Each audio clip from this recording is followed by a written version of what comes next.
अच्छा जी, हमने जो ऑन पेज एसईओ पे चेक किया था कि कंटेंट फिर आर्किटेक्चर, अब हम देख रहे हैं कि इसका जो है एचटीएमएल का कोड। मैं आपसे ये नहीं कहता कि आप एचटीएमएल जाके सीख लें पूरी, आपसे मैं कुछ चीज़ें जो दरकार हैं उन पे आप सिर्फ चेक कर लें कि वो टेक काम क्या करते हैं, उनको सिर्फ आपको नो हाउ होनी चाहिए।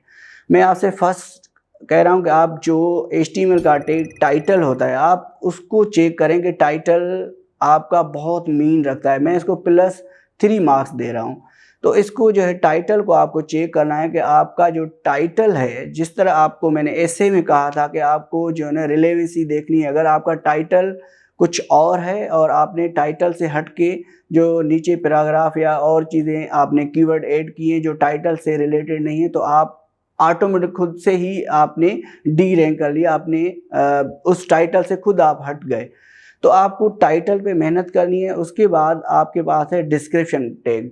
अब मोस्टली लोग समझते हैं कि जो डिस्क्रिप्शन टैग है वो सर्च इंजन में तो नज़र आ रहा होता है कि ये काम क्या करता है, लेकिन कुछ लोग ये भी समझते हैं कि ये कोई एसईओ का खास फैक्टर नहीं है। लेकिन आप जब कोई भी आपकी सर्च इंजन पे सर्च कर रहे हैं तो आपके डिस्क्रिप्शन ही उसको आपकी वेबसाइट पे ले जाती है कि ये साइट किस लिए लिखी गई है या क्या काम कर रही है।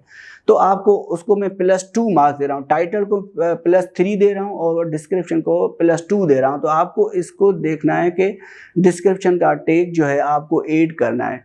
अच्छा जी, जब आपने टाइटल ऐड कर लिया है, डिस्क्रिप्शन ऐड कर ली, तो आपको आपके जो जितनी एचटीएमएल है उसका एक स्ट्रक्चर है। जैसे आपने देखा था कि आप जो रिसर्च पेपर पब्लिश करते हैं या आप एसे लिख रहे होते हैं, आपको स्ट्रक्चर जो है उसका आपने जो हेडिंग रखनी होती है, सब हेडिंग रखनी, टाइटल, ये सारी चीज़ें मीन रखती हैं। तो ये सारी जितनी मेहनत आप कर रहे होते हैं, ये सेम चीज़ें आपको यहाँ भी दरकार होती हैं। आपको आपके स्ट्रक्चर पे मेहनत करनी होगी। अच्छा, स्ट्रक्चर को आपको कैसे आइडिया हो कि ये स्ट्रक्चर क्या सर्च इंजन को चाहिए, तो आपको एक schema.org है, उस पे आप जाएँ और चेक करें कि आपको क्या चीज़ें चाहिए होगी। या फिर अगर आप वर्डप्रेस पे काम करें तो उसके लिए एक स्कीमा का एक सिंपल सा प्लगइन है, आप उसको जो है इंस्टॉल करके आप एक्टिवेट कर लें तो आपके एचटीएमएल का स्ट्रक्चर जितनी रिक्वायर्ड है सर्च इंजन से उसके हिसाब से वो बना देगा।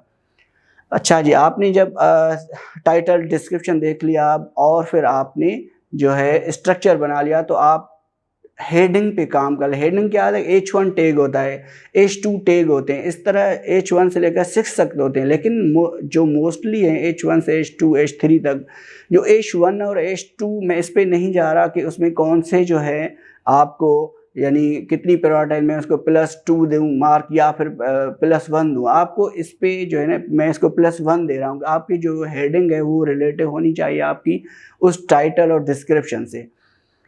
तो इस पे अब यानी मैं जो बहुत निटी-ग्रिटी में नहीं जा रहा कि आपको जो है उसके जो है किस तरह से हेडिंग रखनी है, सब हेडिंग किस तरह रखनी है, स्ट्रक्चर क्या रखना है, ये आपको वो स्कीमा और इन चीज़ों को आपको फॉलो करते हुए देखना पड़ेगा।